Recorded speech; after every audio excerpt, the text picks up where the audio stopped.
నిర్వహిస్తామని చెప్పి సుప్రీంకోర్టుకు అఫిడవిట్ ఇచ్చింది మేము కులగణన చేయమని. కానీ మన నిరంతర పోరాటముల మూలంగా సుప్రీంకోర్టుకు అఫిడవిట్ ఇచ్చిన కేంద్ర ప్రభుత్వం మేము దేశవ్యాప్తంగా కులగణన చేస్తామని చెప్పి ప్రకటించిందంటే గల్లీ నుంచి ఢిల్లీ వరకు మనం చేసినటువంటి పోరాటమే మిత్రులారా. గుర్తుపెట్టుకోండి, మనం చేసిన కష్టం వృధా కాదు, మనం పెట్టుకున్నటువంటి నయా పైసా ప్రతి పైసా వృధా కాదు. ఇవాళ చక్రవడ్డీతో సహా నీకు బీసీ సమాజం మన ఉద్యమ ఫలితాలు ఉంటాయని చెప్పి సందర్భం గుర్తు చేస్తున్నా. పెద్దలు దత్తాత్రేయ గారు వేరే ప్రోగ్రాం ఉంది, నేను 1-2 నిమిషాలు ముగిస్తా.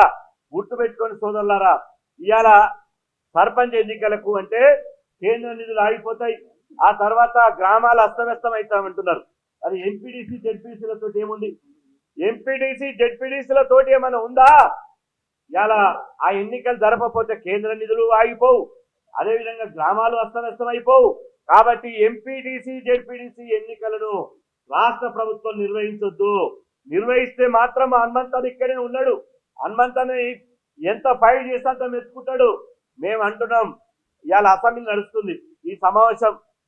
నేను లాస్ట్ చెప్తా, ఎందుకంటే మీకు ఇవాళ 31 చాలా మంది మీటింగ్ పెట్టగానే నేను గుజకిస్తాను మా కుర్కచెల్ల విక్రమ్ ఫోన్ చేయగానే అరే 31 నాడు ఎందుకు పెట్టిపోయాను, ఎందుకంటే అరే 31 నాడు మేము అక్కడ పోవాలి ఇక్కడ పోవాలి, తెల్లారితే 1వ తారీఖు అంటున్నారు.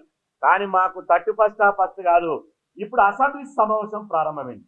29వ తేదీ నుంచి అసెంబ్లీ సమావేశాలు ప్రారంభమైనాయి. కాబట్టి అసెంబ్లీ సమావేశాల్లో బీజేపీ పార్టీకి సంబంధించిన ఏలేటి మహేశ్వర్ రెడ్డి గారు ఒక స్టేట్మెంట్ ఇచ్చాడు. రేవంత్ రెడ్డి నీకు దమ్ముంటే ఎంపీడీసీ జెడ్పీడీసీ ఎన్నికలు పెట్టు అని మహేశ్వర్ రెడ్డి ఆయన డిమాండ్ చేశాడు.